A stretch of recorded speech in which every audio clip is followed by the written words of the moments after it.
Mesdames et messieurs, bonjour et bienvenue. Vous êtes bel et bien sur notre chaîne YouTube et vous avez raison d'y être. Alors, avant de commencer, abonnez-vous à la chaîne et activez aussi la cloche de notification pour ne plus rien manquer. Partagez également la vidéo avec vos proches si vous la trouvez intéressante. On commence. L'annonce de son décès défraie actuellement la chronique. Madame Osinachi Nwachukwu a rendu l'âme dans la soirée du vendredi 8 avril 2022. De quoi est-elle morte? C'est là tout le problème. Dans les premières heures de l'annonce de la nouvelle de sa mort, plusieurs médias avaient affirmé qu'elle serait morte d'un cancer. En réalité, ces médias n'ont pas tort. Car c'était la version officielle donnée par la famille, notamment son mari. Mais au fil de la journée, un autre son discordant va jeter du discrédit sur cette version des faits. En effet, une amie de la défunte a déclaré à la presse que la chanteuse de gospel était décédée des suites des violences domestiques qu'elle avait subies de la part de son mari. Rien à voir donc avec la maladie comme cela avait été rapporté. D'après cette proche, son époux l'a frappée durement il y a quelques semaines et elle a été emmenée d'urgence à l'hôpital où elle est restée 5 jours sous assistance respiratoire avant de rendre l'âme. Aux dernières nouvelles, le mari en question a été arrêté. Tout porte à croire que les nombreuses campagnes de lutte contre les violences conjugales tardent à porter leurs fruits. Affaire à suivre.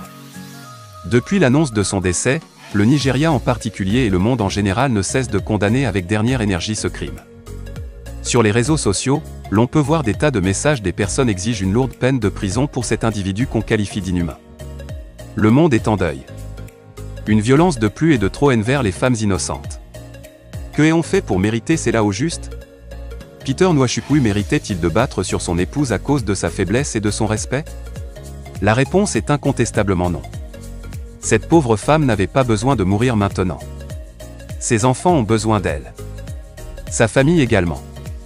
Mais un indice qui se fait passer pour un pasteur a décidé de façon délibérée de mettre fin à la vie de celle-là qui lui a donné son ventre pour faire des enfants.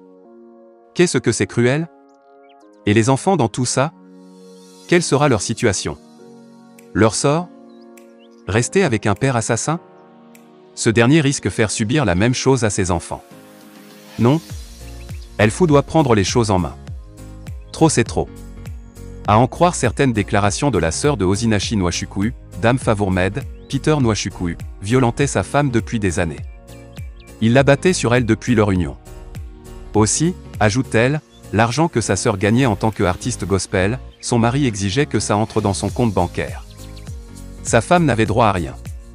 En outre, pour pouvoir chanter, elle avait besoin d'une autorisation écrite de son mari, avec pour condition que l'argent entre directement dans son compte bancaire. Dame Osinachi Nwachukwu vivait un véritable enfer avec ce monsieur qui se trouve actuellement derrière les barreaux. Comme si cela ne suffisait pas, depuis le mariage de Osinachi Nwachukwu, son mari l'avait interdit de mettre encore les pieds dans sa famille. De manière plus explicite, depuis qu'elle est mariée, elle n'avait plus le droit de rendre visite à sa famille, selon les déclarations de sa sœur. En plus de 15 ans de mariage, elle est retournée dans sa famille une seule fois, pour enterrer son papa. Il refusait également les visites des membres de la famille de Osinachi chez lui. Tout ça pour battre sur elle. D'après les dires de Favourmed, même lorsque sa sœur se trouvait à l'hôpital, son mari l'a chassée de l'hôpital. Il ne voulait pas que la sœur de sa femme reste avec elle. Aucun même de la famille d'ailleurs. Alors face à tous cela, on se demande bien de quel genre d'homme s'agit-il et pourquoi ne pas le dénoncer depuis? Le gouvernement doit prendre ses responsabilités et infliger la peine que ce criminel mérite. Restez connectés à nous pour être informés en temps réel quand même nous postons nos prochaines informations. À très bientôt.